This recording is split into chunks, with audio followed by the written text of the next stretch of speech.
Alrighty. Good evening, ladies and gentlemen, and welcome back to another episode of Supreme Commander. This is going to be a cast on the cards today. So I kind of played myself out earlier today. I played the Holiday Amateur Tournament. I was in Group B, which I think was the worst or the less talented of the groups. I think it was everybody under 1,000. And then there was another, I think Group A was 1,000 to 1,500. So I played that earlier today. I was pretty happy with how I did. I wasn't too happy with how I lost. If you want to go see kind of the replays of that video, I'll link it down in the description below. It should have gone up 2 days ago. So anyway, took a little bit of break for Christmas. I hope you guys all had a refreshing holiday, whether it's Christmas, Hanukkah, whatever it is you celebrate during this particular season. It's a good season to relax and spend some time with family. So now that that's all out of the way, let's go ahead and introduce our players, starting with Team 2 in the rearguard air position. No, this is Team 1. Team 1 in the rearguard air position, sorry. Konarak, I think I'm pronouncing that name correctly. Going white, he's playing UEF in the rear kind of air navy position on this map. Going first land, and then building out his hydro. Nothing else is of yet queued up. His teammate to his south is Wheeze. That's going to be fun to say. He is going Cybern, going first land. And last for Team 1, we have Vitamin E going UEF, and he is opening first land. Shifting over to Team number 2, up in the north, we have Stasm. Stasm has been kind of in the background of a lot of the videos that have gone into this channel as far as testing, so I don't think I've ever gotten around to casting one of your games, bud, so sorry, I was trolling through the replays and found this one. It looked juicy. He's going Aeon, going first land. To his south, we have Samus759, another guy actually that played in the tournament earlier today. I didn't play against him, but I did see him in the bracket, going Seraphim, going first land, and got a whole bunch of land factories queued up here on the southern side of his base. And then last, certainly not least though, we have Sergeant Syphilis, going first air in Team 2's kind of rearguard air position, Navy player, whatever you decide to play this position as position. And he is going first air, going UEF, got some engineers out to reclaim. So as this is getting kicked off, everybody's getting out to the middle. We do have a little bit of a raiding party with some flares. Looks like a spirit, so 3 flares and a spirit. That's a pretty heavy duty raiding party coming out from Stasm, playing his uncharacteristic Aeon. Usually he's a Seraphim player, so we'll see how he does with the Aeon, the floaty boys. Teammate Samus, or Seamus, I'm not sure exactly how you pronounce it. I'm pronouncing it like Metroid Prime, probably the American way to say it, which is how I'll be rolling through it, but correct me if I'm wrong down in the comments below. Got some engineers claiming these central mexes. I really like this map. If you zoom out, it really tends to jump out at you and face you with all the gory kind of details. Very striking map. Super fun to play as well. It has a lot of really interesting lanes and avenues. I think my very first ladder match ever was I was a 0 and I played against like a 1200 player on the ladder, and I played this map, and needless to say I got annihilated, but I had a good time.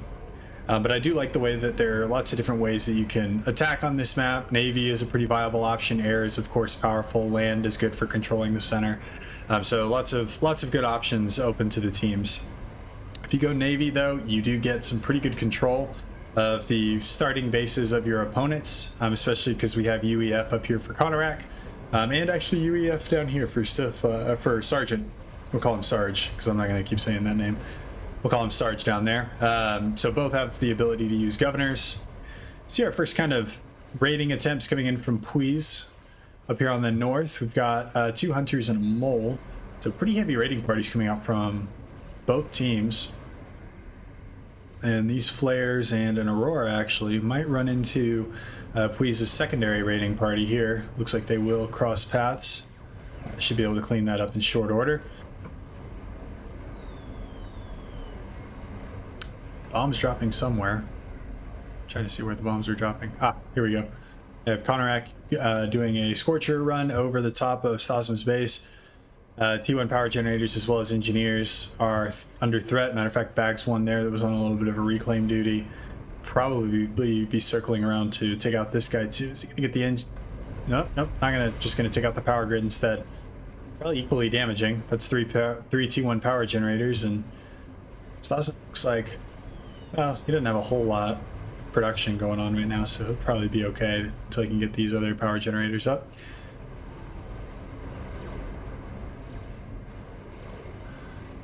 Puig has moved his comm into the middle, working on securing that side of things.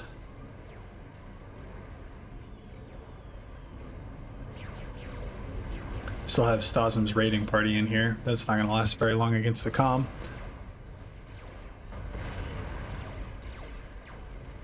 Did he overcharge that? I think he overcharged that Aurora. He must have the overcharge mod, the auto overcharge. Good use of 5,000 energy. It's like, I don't know what analogy. I'm trying to think of an analogy in my head. At the same time, I'm watching these T1 bombers and these T1 fighters for Team 1 come over the top. These T1 bombers are in semi-position to do some damage. Does it seem like everything is running really slow to you guys? I don't know. It feels really slow to me. I don't know. Maybe it's just maybe it's because playing earlier today, everything seemed like it was coming in at 1,000,000 miles an hour. But these Scorchers are looking for something to connect on. There is Stasm's comm there. T1 bombers aren't going to do a whole lot of damage to that. They could lay waste to the remains of Stasm's. Whoop, sorry about that pause there. They could lay waste to the remainder of Stasm's power grid, or start picking off T1 mexes. Actually, as Puig has got his raiding party back here, snipes a T1 mex. That's not ideal. It looks like they will be vectoring in on Stasm's comm. It's a good amount of damage. It's not unrecoverable damage coming out from these T1 bombers, and then we have Samus bringing in his interceptors to respond. Drop coming in from Puig. That looks like it's all Medusas coming into. I'm not sure where they're going. Let's take a look and see where they're going. Puig is like all over the map right now. But yeah, these are all Medusas, so they're going to drop and do some damage here. See if they can make it past. Yeah, they'll make it past the ISLs for Samus. These bombers are still working on Stasm, but they're not doing a whole lot of damage. Stasm still has yet to deal with this little raiding party back here, and that would be very bad if they take out his Hydro at 7 minutes into the game. Hydro is still relatively important. See if they focus on that. Let's focus on this drop. So Medusas are down. Let's see what they target. They appear to be going after T2 mexes, so that's not too great for Samus. So that's going to be one almost for sure. Yep, that's one down. Then they're going to be moving to the second one. See what kind of reaction we've got from Samus. He's busy upgrading another one to T2. That would be also pretty bad if these Medusas. But it looks like they're gonna shift and go down here and take out the power grid as well as the air factory, or split up. Yeah, they're telling him to target that one as well. But taking out the power grid is not too shabby either. These guys will do some pretty bad damage. We have tons of AA, and okay, so here's some dams coming back to deal with these Medusas. But that's pretty rough. Or that is pretty rough for Samus, losing power grids as well as 2 T2 mexes, 3 T2 mexes. Wow. He's not going to be too thrilled about that one. I know I wouldn't be. Down to just 19 mass per tick now. Let's check in with our air players though. We've got Konarak up at T2 air. Got a T1 power generator down. He's going for T3. Already has a T2 transport up. Is this what I think it is? This could be fun. That comm's already got the T2 engineering suite already going T3 and T2 transport. This could be fun. We're gonna keep a very close eye on that. Let's go check in our other air player real quick. He's going to T2, getting his first power generator down. Also, it would appear going for a T2 transport. So both Sarge and Konarak seemingly in the same frame of mind, except Connor X seems to be a couple of steps ahead, already at T2 and upgrading to T3, whereas Sarge is going to be turning the corner and moving to T3 here pretty soon. So I'm going to try and keep my eye on the mini-map, see if Connor X, one of their comms move as I pay more attention here to the center. Puiz has broken through Samus's emplacements. We've got pretty bad pressure coming from both avenues of attack, so coming down the center as well as coming from the north. Samus is at T2 land, it would appear, and is going for T3. I think it would be better if he put some effort into some obsidians or some blazes to deal with this pressure coming in as these guys end up connecting on his base. Is this the... No, it's just engineers on that. Okay, got scared there for a second. Looking at the mini-map. If I miss a comm drop, that's a real bad sign. Okay, gun damage in range. T3 is in. His comm is loaded. There she goes. So let's stay relatively high up as we see him skirt around the side of the map as Stasm's base just gets absolutely destroyed here by these Mantis. These Fervors are actually doing a pretty good job of killing off Mantis as they stand still. Got transport working its way around the side, around the outside, around the outside.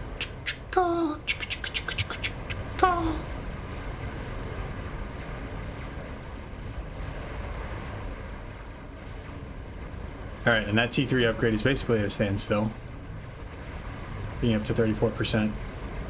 I'm not really sure what the answer is here from Stasm.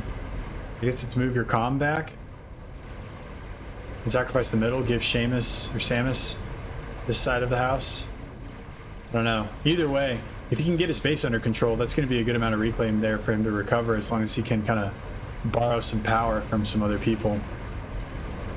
So what I also want to see is, does Sarge have visibility of this? So Team 2 has no visibility of what is going on here with Connor XCOM.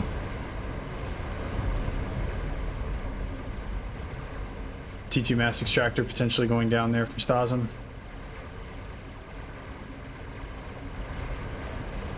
Good air control here in the middle as well for Connor X. Samus is doing a really good job, though, putting a lot of pressure on Vitamin E. Vitamin E working to set some triads up to respond. Triad's not the best against T1 spam, they'll work, but low rate of fire isn't necessarily ideal. Also got a Riptide. The comm's going to do more than I think the triads will. Could do with a couple of plasma cannons as well. I don't know if there's any Zooies. There are a couple of Zooies in this mix, but alright, let's focus in on this. So we've got comm making landfall, air cover coming in from Konorak as well to make sure that his comm doesn't get shot out of the sky, because that would be bad. And where's he dropping it? Did he drop it right there? No. Okay, so he's going right for the throat here. He is going to drop it right in the middle of Sarge's base. Sarge, who is currently on, was it? It's not showing me what upgrade it is. I'm going to guess T3. Okay, T3 canceled. All right, here we go. Here comes the panic. We got T1 plasma cannons being laid down, tons of them by Konorak. That T3 engineering suite coming hugely in play here. Let's see how many of them he can spam out. T3 or the T1. I'm so excited I can't speak. Plasma cannons going into work on Sarge's comm. Konorak spamming up more. He has lost air control, so I'm not sure if Sarge has the ability to use air to his advantage here. This is not good. He's not able to get these plasma cannons up quite fast enough. Is he stalling? Yeah, he's stalling mass pretty heavily, so he's not able to get these plasma cannons up as fast as he needs to be getting them up. Sarge with this gun upgrade as well is just laying into him while he's doing this. I don't think this plasma cannon can reach, but he's just going to back up a little bit and use that Zeph amp upgrade to continue laying in.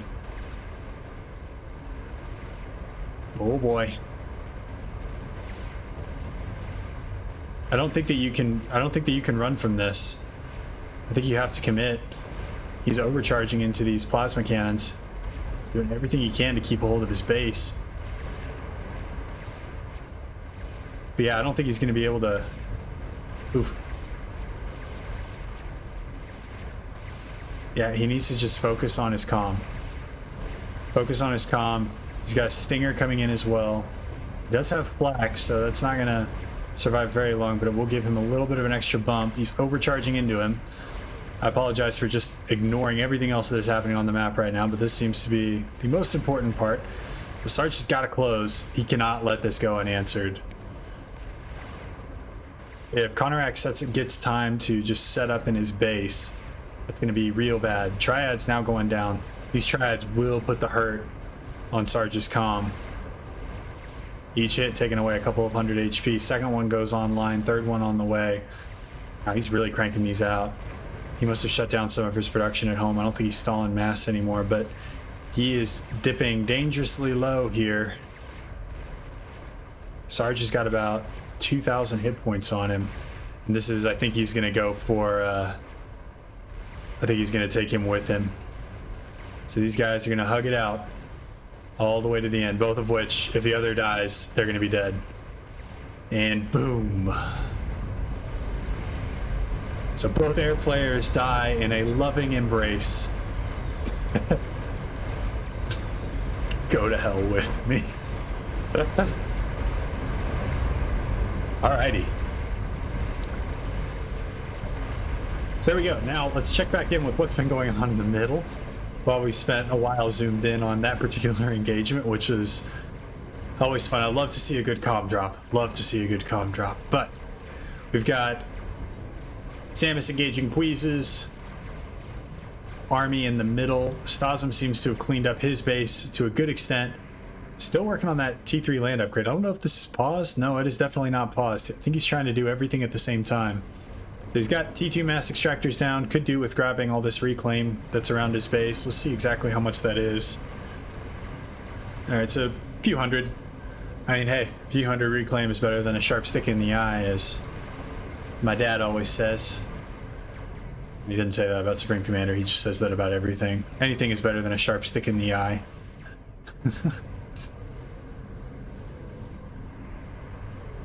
One of those dadisms. I think I've said before, I'm not a dad yet, but I got the dad jokes on lockdown whenever I'm a dad. City in, retreating. Pretty large engagement coming down in here.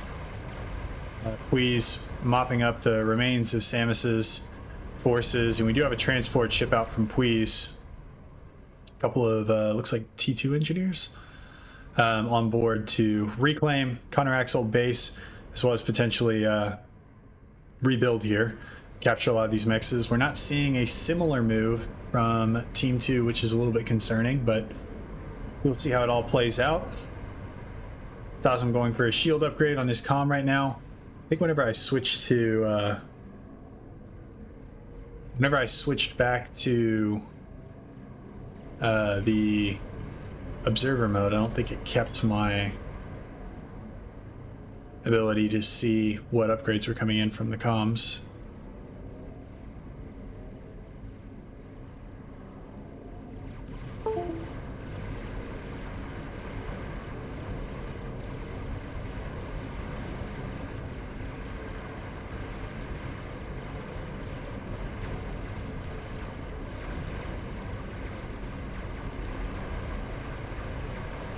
Gun speed and range coming in for Samus down here at the bottom. On a pause, though. And then Puiz is looking to oust Samus from his base here in the middle. So mopping up 3 land factories as well as a couple of mass points. What's going on with Vitamin E down here? Is he getting vitalized? Ooh, got a T3 power generator on the way. Got a T2 radar, is up to T3 land, so look to start seeing him. A couple of Titans could really do some work against this largely T2, T1 armies that Stasm and Samus have amassed here in the middle.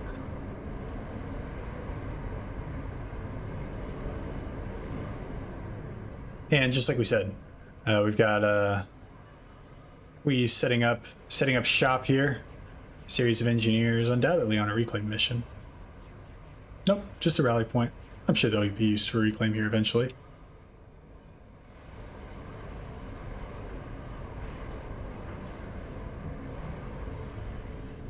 Samus still on this gun upgrade down here.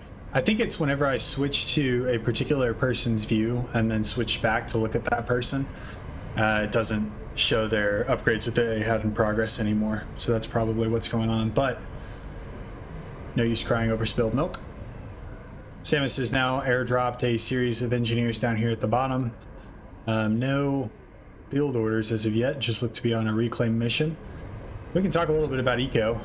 Since we are even at 2 players apiece, 1 player being eliminated from both teams, and incidentally, I think the highest rated for both of the teams as well. We can talk a little bit about eco here. We have Team 1 with the edge at 145k to 120k of Team 2. A lot of this has to do with the fact that Konorak was ecoing like a boss, and even though he's dead, he's still almost chip leader from an eco perspective. Vitamin E actually topping the charts here at 50k. Even though he doesn't have a whole lot of territory, he's doing a really good job ecoing with what he's got. He's got that T3 power generator online, looking to set up some shielding and defensive structures. And hopefully we'll begin to start seeing some Titans or some Percivals or a Fat Boy out of him. That could really help out this game a good amount. I'm hearing Ilshidas though. Basically the mobile point defense are just carving through the Mantis from Pui's. Oh, and incidentally got some Aeon units gifted over from Stasm. So an Aeon Seraphim joint task force routing the Space Soviets.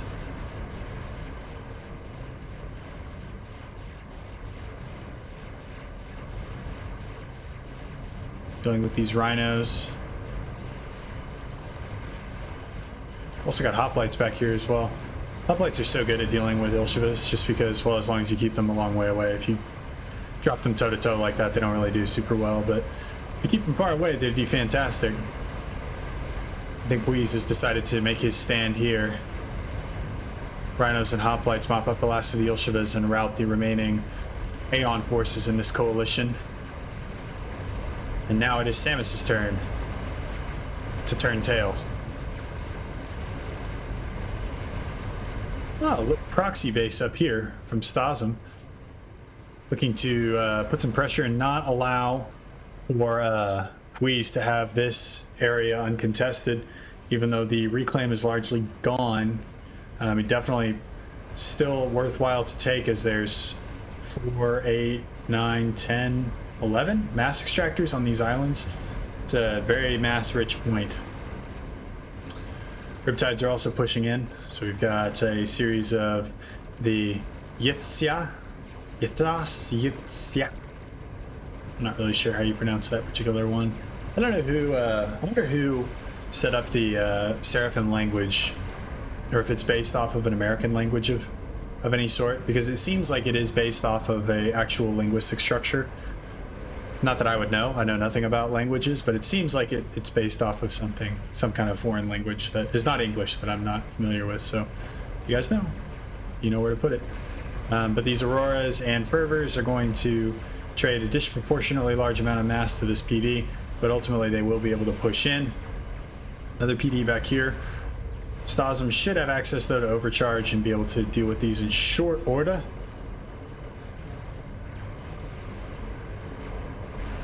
Very large kind of network of scouting being done from Vitamin E as well. So he's definitely picked up that Samus has migrated to the southern point. And we'll start seeing if Stas is going to start pressuring Wheeze up here in the top. So Engineer gets picked off. There are a good number of factories, so he could throw these into Mantis and Medusa production and be able to deal pretty heavily with Stasm's approach. We got a TAC missile. Well, wait, are those tactical missiles? No, these are... I don't know, are these tactical missiles? Or yeah, these are tactical missile launchers. going in after Stas's comm. Looks like one connected, but 3 is not going to be enough to deal with a Aeon shielded comm. Nevertheless, though, Rhinos will be able to deal with it from there. Another little band of Ilshivas with a Ayashiva in tow, moving up towards the middle to threaten Puiz's position.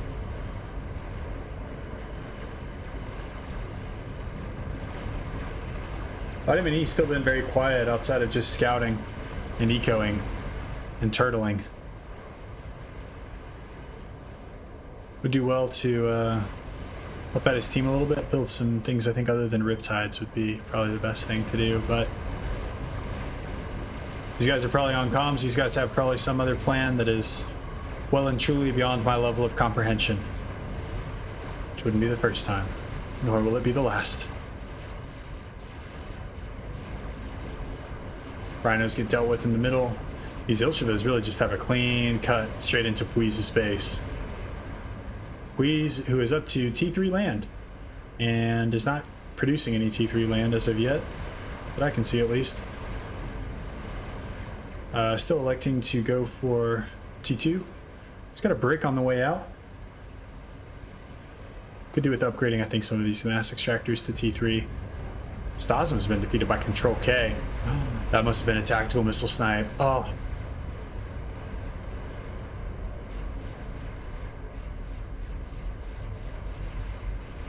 Trying to see if... I'm not sure if that a comm kill shows up as a normal kill. That must have been a tactical missile snipe. Oh, that's heartbreaking. Heartbreaking way to lose. Zilchivas begin to push in, and now it is a 2v1.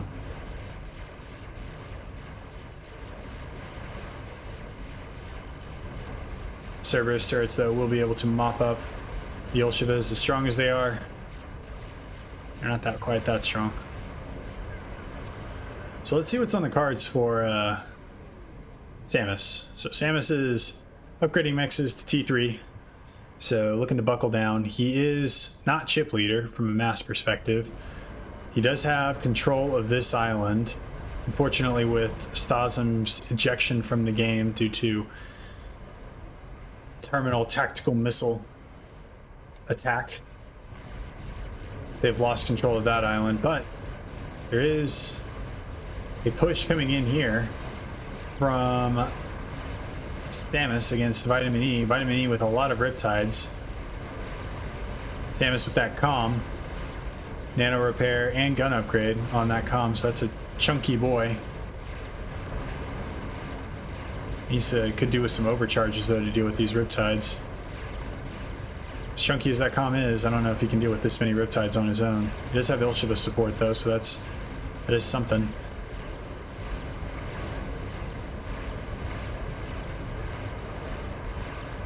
Very focused on microing that right now. Meanwhile, some Rhinos are beginning to threaten this position once again. Let's keep our focus on down here. Riptides not holding up to Ilshivas, as one would expect, them being amphibious tanks. Usually the amphibious tanks are a little bit weaker than their non-amphibious counterpart. Ilshiva's already being like basically T2.5 units. Will be able to deal with these in pretty short order. And that's a lot of good mass for Samus to take advantage of and turn all of this into upgraded mexes. Needs to get a lot of these to T3 as fast as he can, or put it into a T3 power generator. One of the two, either or. All answers are correct. He is power stalling pretty heavily, though. We'll see if he's able to capitalize on this reclaim with this little T2 engineer here. Looks like he is. Yeah, he's gonna siphon up this reclaim here pretty quickly. Always good to see. And T3 engineer is moving up here to hoover up Stasm's base. Throw down some mass extractors as well. I'm really not sure if this is reporting back correctly at 45 mass per tick. It seems low with the number of T3 mexes he has, but in either way. So, alright, this is not going to be fun for Samus. Got 2 bricks getting dropped in. Please remembering the amount of damage that he did to Samus's base earlier is looking to mimic this again. Engineers hurriedly throwing up T2 point defenses to deal with the incoming onslaught from the bricks. See if do they even see it? They have no idea it's there. Wow, I wonder if he knew that those bricks were coming in, because he had no radar. And these bricks need to focus on something else other than a T1 power generator under a shield. His T2 point defense will be able to deal with these bricks eventually, if they don't shift up their targets. Oh, that's funny. In the middle we have massive amount of spearheads actually being used to pop these forward production options for Samus. Where did Samus's comm go? Samus's comm hiding here in the water. And it looks like we have another drop. So Pui's going full brick drop.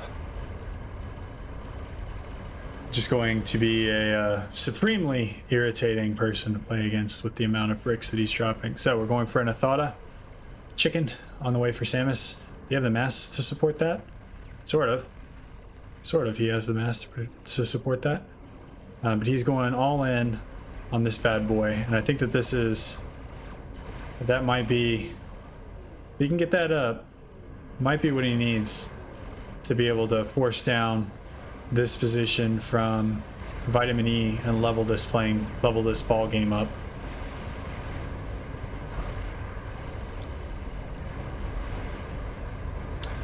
These bricks do make landfall down here. There's not a whole lot that can stop them, unfortunately. There's an Ilshiva, but as mighty as Ilshivas are, they're not that mighty. So that's a bummer. We'll see. Seeing lightning tanks being produced out of that factory right now. How's that Athota coming? Only about 30% of the way done. As the enemies close in.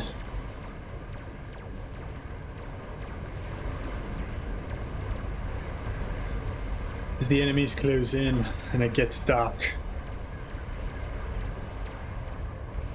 Samus looks to his right. He looks to his left. He looks to his southerness. To his Athotas. Realizes this is about to be a hard position to get out of.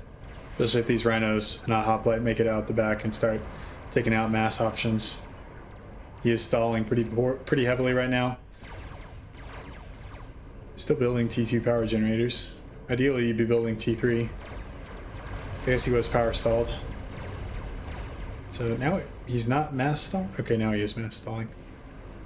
I guess he picked up some reclaim. These spearheads will well and truly dismantle this forward fire base for Samus. Samus brings his comm out of the water. He does have the ability to overcharge here, so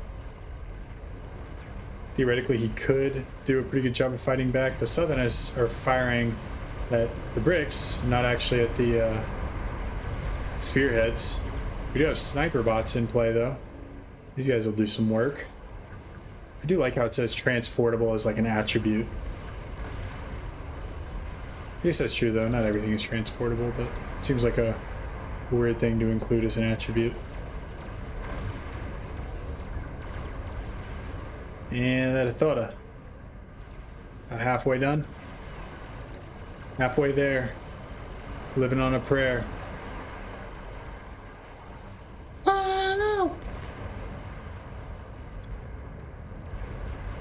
Don't quit your day job. I know. I'm not going to, don't worry.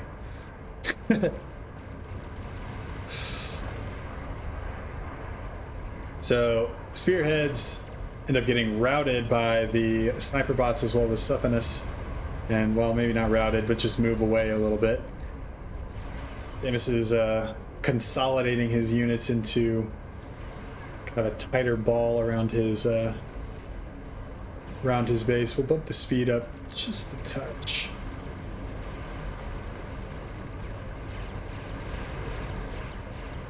So again, Riptide's in. He could be overcharging these bad boys. I'm not sure if he forgot. Oh, there we go. Okay, there's some overcharging. He's got it. He's got it. He'll be fine. He just needs to make it to the water.